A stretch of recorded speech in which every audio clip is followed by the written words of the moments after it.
வாழ்ந்துன்னு இருப்பீங்க. இனி வரக்கூடிய காலகட்டங்கள் தான் இதுக்கு தான் நம்ம வாழ்ந்தோம், இந்த வாழ்க்கையை நம்ம எப்படியாவது இன்னும் சூப்பராக கொண்டு போயிடணும் அப்படிங்கிற மாதிரி நீங்கள் வந்துடுவீங்க. ஸோ கடகராசி அப்படின்னாவே கஷ்டங்களை அனுபவித்த ராசி கடகம். அதாவது இந்த கடகத்தினுடைய ஒரு அற்புதமான ஒரு விஷயம் என்ன தெரியுமா? எவ்வளோ கஷ்டங்களை தாண்டிங்க அப்படின்னாலும் அந்த இடத்துல நீங்கள் கண்ணீர் விட்டு ரொம்ப ஃபீல் பண்ணியிருப்பீங்க, தவிர வாழ்க்கை விட்டு வெளியே போயிருக்க மாட்டீங்க. அதாவது வேறு எதுவும் தாட்லாம் வந்திருக்காது. குறிப்பிட்ட டைமில் நீங்கள் ரொம்ப வெறுத்துருப்பீங்க வாழ்க்கையவே. குடும்பத்திலேருந்து ஒரு சப்போர்ட் கிடச்சிருக்காது, ரொம்ப நீங்கள் டவுன்ஃபாலாக ஃபீல் பண்ணியிருப்பீங்க, பண விஷயங்களில் ரொம்ப டவுனாக இருந்திருப்பீங்க. ஆனால் இனி வரக்கூடிய காலகட்டங்கள் பண விஷயத்துலேயும் அருமையாக இருக்கும், குடும்ப ரீதியான விஷயத்துலேயும் அருமையாக இருக்கும். தற்போதைய காலகட்டத்தில் நீங்கள் வீடு சரி பண்ணக்கூடிய ஒரு காலகட்டத்தில் இருப்பீங்க, நிலம் வாங்கக்கூடிய ஒரு காலகட்டத்தில் இருப்பீங்க, வண்டி வாகனம் வாங்கக்கூடிய ஒரு காலகட்டத்தில் இருப்பீங்க. சரி, இந்த தடவை உங்களுக்கு நீங்கள் எதிர்பார்த்த சில விஷயங்கள், எதிர்பாராத சில நன்மைகள், ரொம்பவும் ஆச்சரியப்படக்கூடிய சில அதிர்ஷ்டங்கள் நடக்கக்கூடிய ஒரு அற்புதமான காலகட்டம் சார் கடகராசியை பொறுத்த வரைக்கும் முதன்மையாக நீங்கள் செய்யக்கூடிய விஷயம், இந்த இடத்துல நீங்கள் கவனமாக இருக்கக்கூடிய விஷயம், எதில் நீங்கள் எச்சரிக்கையாக இருக்கணும் அப்படிங்கிற விஷயம், இது மூணுமே நான் சொல்கிறேன். ஸோ தயவு செய்து வீடியோ ஸ்கிப் பண்ணாமல் பாருங்கள், நம்ம சேனலை ஃபாலோ பண்ணிட்டு பாருங்கள், சப்ஸ்கிரைப் பண்ணிட்டு பாருங்கள். அதே மாதிரி நிறைய பேர் ஜோதிடம் பார்க்கணும்னு ஆசைப்படுறீங்க, கீழே டிஸ்கிரிப்ஷனில் நம்பர் கொடுத்துருக்கேன். ஃபேஸ்புக்கில் பார்த்துருக்கீங்க அப்படின்னா ஸ்க்ரீன்லேயே நம்பர் இருக்குது. நீங்கள் ஃபோன் பண்ணிங்க அப்படின்னா கொஞ்சம் பிஸின்னு வருது, இல்லை வெயிட்டிங்கில் வருது அப்படின்னா கொஞ்சம் தயவு செய்து வெயிட் பண்ணி நீங்கள் பண்ணுங்கள். ஏன்னா கிட்டத்தட்ட 4 லாங்குவேஜில் ஜோதிடம் பார்க்கக்கூடியவர். ஸோ அதனால் கொஞ்சம் பிஸியாக இருப்பாங்க, கொஞ்சம் பொறுமையாக நீங்கள் ஹேண்டில் பண்ணிங்க அப்படின்னா, ஏன்னா இது நமக்கு நல்லது நடக்கக்கூடிய விஷயம் சார். எல்லா ஜோசியும் எங்கே சார் பண்ணி சொல்கிறாங்க அப்படின்னா, நீங்கள் ஒரு டைம் டெஸ்ட் பண்ணி பாருங்கள். ஏன்னா 6 பிரபலமான ஆக்ட்ரஸும் ஜோதிடம் பார்த்துருக்கீங்க. 6 பேருக்கு இப்போ இருக்கிறதுலே பிரபலமான ரொம்ப டாப் மோஸ்ட் ஆக்ட்ரஸுமோ ஏதோ ஒன்று கேரக்டர்ஸ் அந்த மாதிரிலாம் இல்லை, டாப் மோஸ்ட் கேரக்டர்ஸுக்கு கிட்டத்தட்ட 6 பேருக்கு ஜோதிடம் பார்த்துட்ருக்காரு. அது மட்டும் இல்லாமல் பொலிட்டீஷியன்ஸுக்கு செப்பரேட்டாக ஜோதிடம் பார்த்துருக்காரு. எது பண்ணோம் அப்படின்னாலும் இங்கே கேட்டு தான் பண்ணுவாங்க. தற்போதைய நிலைமையில் சில முக்கியமான கூட்டணிக்கையில் இருக்கக்கூடிய ஒரு கட்சிகளுக்கே ஜோதிடம் பார்க்கக்கூடிய அளவுக்கு ஒரு மிகப்பெரிய ஒரு ஆளுமை திறன் கொண்டவர். அந்த அளவுக்கு ஜோதிட சிகாமணி அப்படின்னு சொல்லலாம். கிட்டத்தட்ட 200க்கும் மேற்பட்ட ஜோதிடர்களுக்கு ஆசான். அவரோட நம்பர் தான் நான் கொடுத்துருக்கேன். ஜஸ்ட் நீங்கள் ஃபோன் பண்ணி நீங்கள் உங்கள் ப்ராப்ளம் சொல்லி சால்வ் பண்ணிக்கலாம். இது முன்னாடி நடந்ததை ஃபஸ்ட்டு கன்ஃபார்ம் பண்ணிக்கோங்க. இந்த ஜாதகத்தை வச்சு இது முன்னாடி நடந்ததை சொல்லுங்கள், அப்போ தான் உங்கள்கிட்ட பார்ப்போம்னு சொல்லுங்கள். பாருங்கள், அசால்ட்டாக அக்குவே ராணி வர கிளியராக சொல்லிடுவார். ஸோ அந்தளவுக்கு ஒரு பிரபலமான ஜோதிடர் நம்பர் தான் கொடுத்துருக்கேன். அதே மாதிரி இந்த கடகராசி பற்றி இப்போ நம்ம சொல்லிடலாம்.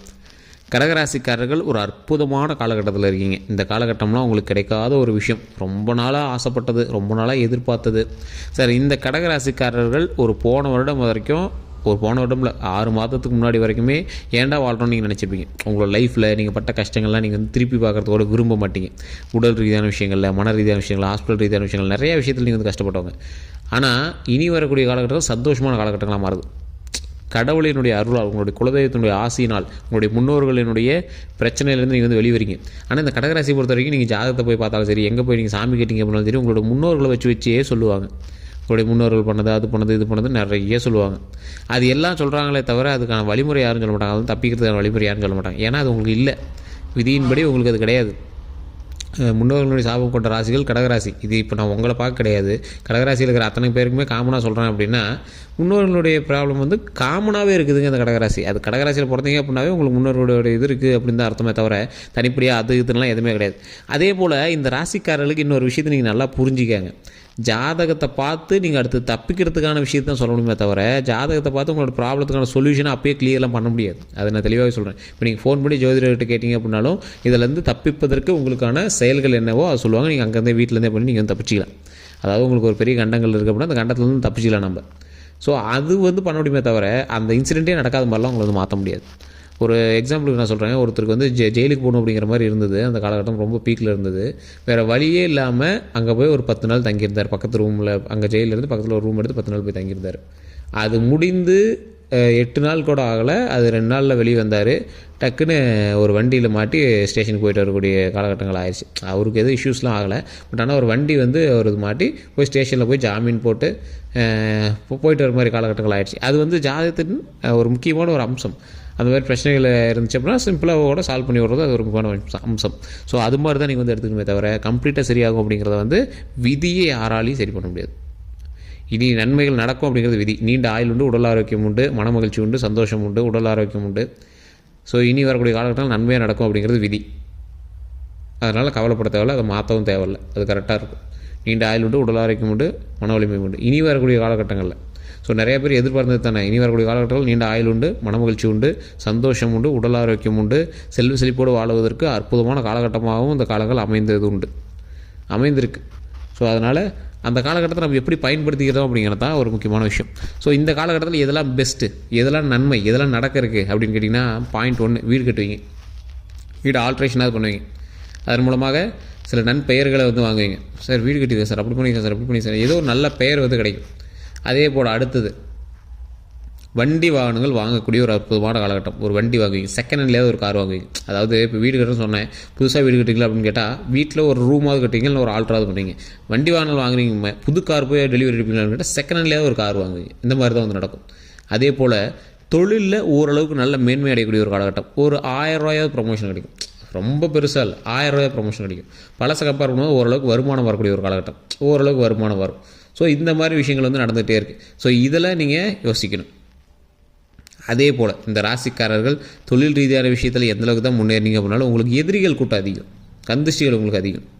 எதிரிகளினுடைய கூட்டத்தினால உங்களுக்கு வந்து நிறைய ஆபத்துகள் இருக்கிறதான வாய்ப்புகள் இருக்குது. அந்த எதிரிகளினுடைய கூட்டத்தில் வந்து நீங்கள் வந்து கொஞ்சம் தப்பிக்கணும். ஸோ எதிரிகள்கிட்ட நீங்கள் தப்பிக்கணும் அப்படின்னா என்ன பண்ணணும், உங்களுடைய கந்திஷ்டிகளை நீங்கள் வந்து போக்கணும். கந்திஷ்டிகள் இருக்கிறவங்க தயவு செய்து கீழே இருக்கிற நம்பருக்கு ஃபோன் பண்ணி அதில் எந்த பரிகாரம் சொல்கிறாங்களோ அதை வந்து நீங்கள் வீட்டிலேருந்தே பண்ணி தெரிஞ்சுக்குவாங்க. ஏன்னா கந்திஷ்டியை பொறுத்த வரைக்கும் ஒவ்வொருவருக்கும் ஒவ்வொரு மாதிரியான கந்திஷ்டிகள் இருக்கும். அதை வந்து நீங்களாக தான் நிவர்த்தி பண்ணிக்கணும்.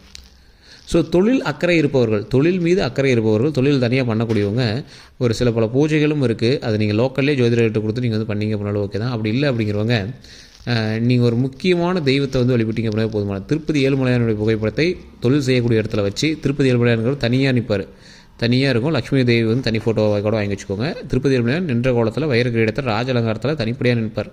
ரொம்ப சுறுசுறுப்புக்கு பேர் போனவர், சுறுசுறுப்பான பேர் கொண்டவர்.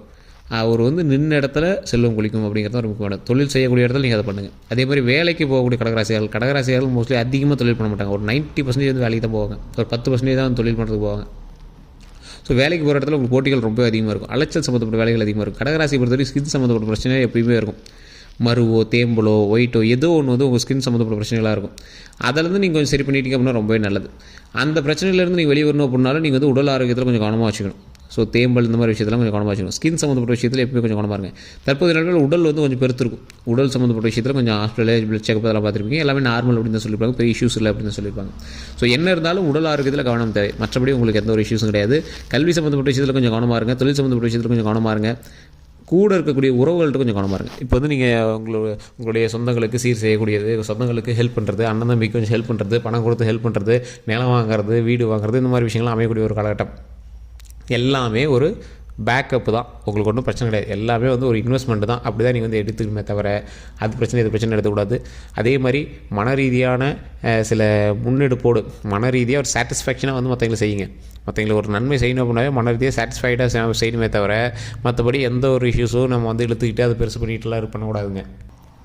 சார் நீங்கள் சொல்கிறது புரியலையே அப்படிங்கிறவங்க நான் தெளிவாக சொல்கிறேன், கேட்டுக்காங்க. மன ரீதியான சாட்டிஸ்ஃபைனா நீங்கள் உங்கள் யாருக்காவது போய் ஒரு ஹெல்ப் பண்ணுறீங்க, அந்த ஹெல்ப் பண்ணிட்டு நீங்கள் வந்து சொல்லி கட்டிடுவீங்க. அப்படி இல்லை அப்படின்னா வார்த்தைகளை தான் விட்டுருவீங்க. அந்த வார்த்தையினால சில டென்ஷன் ஆகக்கூடிய காலகட்டங்கள் இருக்கிறதுனால அந்த வார்த்தையில் மட்டும் கொஞ்சம் கவனம் செலுத்துங்க. ரொம்பவே எச்சரிக்கையாக வார்த்தையை விடுங்க, அது ரொம்ப நல்லது. அந்த வார்த்தை விடும்போது கொஞ்சமாவது யோசிங்க. அச்சோ இந்த இடத்துல நம்ம இப்படி வார்த்தை விட்டுருக்கூடாதோ, இந்த இடத்துல இப்படி வார்த்தை பேசிட்டோமோ அப்படிங்கிறதெல்லாம் கொஞ்சம் தயவுசெய்து யோசிங்க. இந்த யோசிக்கக்கூடிய தருணத்திலேயே நீங்கள் வந்து சில ப்ராப்ளத்தை வந்து நீங்கள் சால்வ் பண்ண முடியும். ஸோ உங்களுடைய வார்த்தைகள் மட்டும்தான் உங்களுக்கான தேவையில்லாத ஒரு விஷயம், மற்றபடி ஒன்றும் ப்ராப்ளம் கிடையாது. திருமணமாகாமல் தவிர்க்கக்கூடிய கடகராசிக்காரர்களுக்கு மட்டும் கொஞ்ச நாள் வெயிட் பண்ணுற மாதிரி இருக்குது. அது உடனே செட் ஆகுமான்னு கேட்டால் கொஞ்ச நாள் வெயிட் பண்ணுற மாதிரி இருக்குது. வீடு கட்டுற யோகம் இருக்குது, தொழில் செய்கிற யோகம் இருக்குது, கார் வாங்குகிற யோகம் இருக்குது, கடனை சரி பண்ணக்கூடிய யோகம் இருக்குது, எல்லாமே இருக்குது. திருமணத்துக்கு மட்டும் கொஞ்சம் யோசிக்கணும். குழந்தை பாக்கியத்துக்கு கொஞ்சம் யோசிக்கணும். குழந்தை பாக்கியம் வந்து என்ன பண்ணீங்க அப்படின்னாலும் குலதெய்வத்துக்கிட்ட தான். குலதெய்வத்துக்கு போனால் தான் திருமணமும் குழந்தையும். ஏன்னா இது ரெண்டுமே உங்களை எதை குறிக்குது, பூர்வஜன்ம புண்ணியத்தை குறிக்குது. அதுலேயும் எதை குறிக்குது, உங்களுடைய முன்னோர்களினுடைய சாபங்களோ முன்னோர்களினுடைய புண்ணியங்களோ தான் உங்களை வந்து குறிக்குது. ஸோ இது ரெண்டும் உங்களோட அடிப்படையில் இல்லை, நீங்கள் பண்ணதோடைய விதியின் அடிப்படையில் அது கிடையாது. உங்களுடைய முன்னோர்களினுடைய விதியின் அடிப்படையில் தான் உங்களுக்கான அடுத்த வாழ்க்கை வந்து தொடரும். செல்வ செழிப்பு தொழிலெலாம் வந்து உங்களுடைய விதியின்பால் வர்றது. அதே மாதிரி குழந்தை பெறும் திருமணமும் உங்களுடைய தாய் தந்தையர் உங்களுடைய மூதாதையர்கள் செய்கிறதுனால வருது. அதனால தான் சொல்கிறது, நீங்கள் ஒழுங்காக இருங்கடா, நீங்கள் எந்த தப்பும் பண்ணாமல் இருந்தால் தான் அடுத்தடுத்த வாரிசுகளுக்கு எந்த பிரச்சனையும் வராமல் இருக்கும் அப்படிங்கிறது. ஸோ ஒவ்வொருத்தரும் நம்மளோட முன்னோர்கள் கரெக்டாக இருந்தாங்க அப்படின்னா நமக்கு கரெக்டாக நல்லதே நடக்கும். ஸோ அதனால தான் நிறைய பேர் சொல்லுவாங்க, ஒவ்வொரு ஜாதகத்தின்படி முன்னாடி ஒரு 2 திருமணம் பண்ணவன் 3 திருமணம் பண்ணவன்லாம் கொஞ்சம் அமைதியாக இருக்கு சொல்லுவாங்க. இப்போல்லாம் அந்த கிழமை ஒழுங்காக இருந்தானா நாங்கள் நல்லா இருந்திருப்போமே அப்படிலாம் நம்மளோட வீட்டில் பெரியவங்கள்லாம் நிறையா பேர் சொல்லிலாம் முன்னாடி கேள்விப்பட்டிருப்பீங்க. ஸோ நம்மளுடைய முன்னோர்கள் நல்லா இருந்தாங்க, அதனால தான் நாமளும் நல்லா இருப்போம் அப்படிங்கிற மாதிரி இருக்கணும். ஸோ இப்படி தான் நடக்கும். ஸோ அதனால் எப்போவுமே வந்து நம்ம நடந்துக்கிறத பொறுத்து அடுத்தடுத்த ஜென்ரேஷன்ஸ் வந்து உருவாகும். அதனால் எப்போவுமே நடந்துக்கிற விஷயத்தில் கொஞ்சம் கவனமாக நடந்துக்கணும். ஸோ இதை நம்ம வந்து இந்த வீடியோ மூலமாக சொல்கிறது. இனி வரக்கூடிய விஷயங்கள் நல்லா இருக்குது. உங்களுடைய திருமண தடையாக இருக்கிறவங்க மட்டும் தயவுசெய்து ஃபோன் பண்ணி அதற்கான ப்ராப்ளத்தை நீங்கள் வந்து சொல்லி சால்வ் பண்ணிக்கோங்க. மற்றபடி வேறு ஏதாவது கருத்துக்கள் இருந்தால் மறக்காம கமெண்ட் செக்ஷனில் பதிவிடுங்க. கீழே கூடிய நம்பருக்கு ஃபோன் பண்ணி பேசி தெரிஞ்சுக்கோங்க. எல்லாருக்கும் நன்றி நண்பர்களே.